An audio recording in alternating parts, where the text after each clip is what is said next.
Hey everybody and welcome. This marks week 3 of us having our meat checks. Did have to make some quick a judgment call real quick and make a last minute change of plans. But I think it all worked out for the good. This week here has been a lot better than the last 2 weeks. That's what we'll go over, and we'll review week 3, and we will also go over and review what we're planning on doing in week 4 here on Peak and Knoll Farms.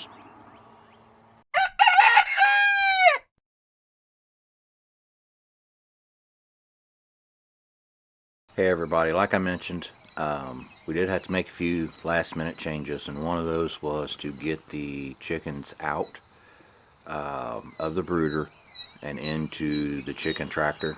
A couple things were going on there. We got some family obligations coming up, some things that we know we've got to get taken care of, and on top of that, it was the weather.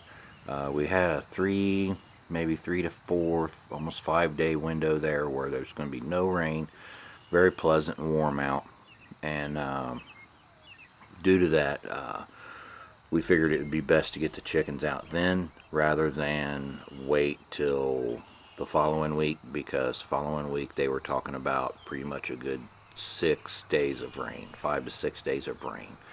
So we figured instead of keeping the birds in the brooder for at least another week or two, that was going to put us behind schedule, and then who knows, after the week of rain, who knows what weather we would be looking at.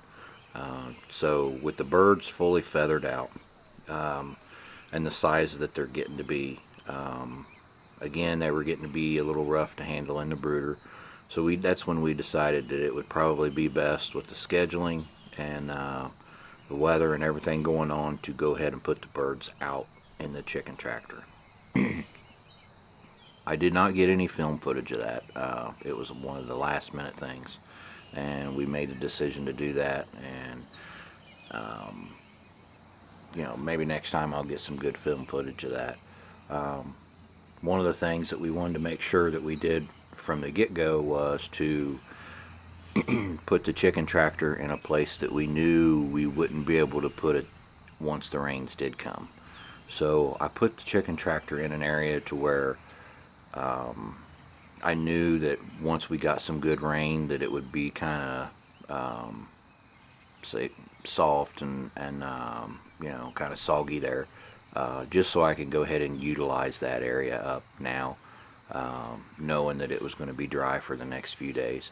So we did that, and then when I moved the chickens out, I did put some dried mealworms and things like that out.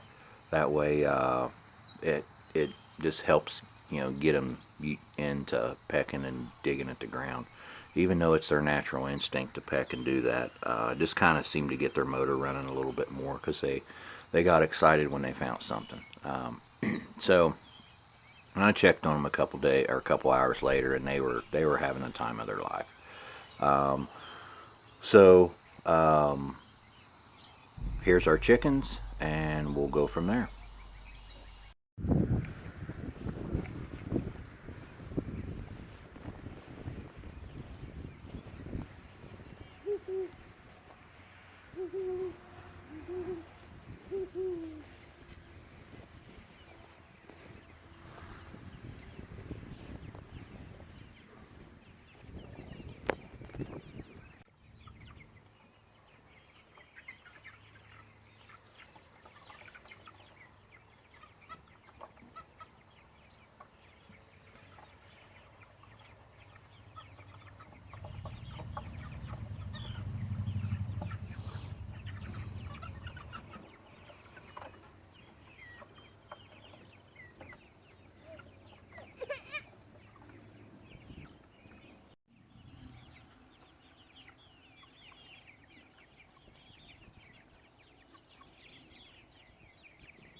So as you've seen, our chicks are not chicks anymore. They're fully feathered out chickens, and they're starting to get pretty big. And again, like I said, they were getting to be a handful in the brooder. Um, the little guy you see, my little helper out there, his name is Ronnie. He is my first grandchild. He just turned 2, and actually during one of the videos that you've seen, um, I had him that weekend due to his mother was giving birth to his little brother. Um, Everything turned out fine. We got Jack here now, and hopefully soon we'll be watching him out here. Um, so going forward in week 4 here, um, it's kind of been a busy week. You know, we've had graduations and graduation parties and you know, baby Jack come, and you know, gonna have a wedding, and you know, so this month here has been pretty big and pretty busy. Uh, so with that being said, going on to week 4, we're gonna have to make sure that we keep our chicken tractor moved quite often, depending on the rains. They may be moved twice a day. Uh, either way, whether it's dry or wet or what, they'll at least be moved every 24 hours.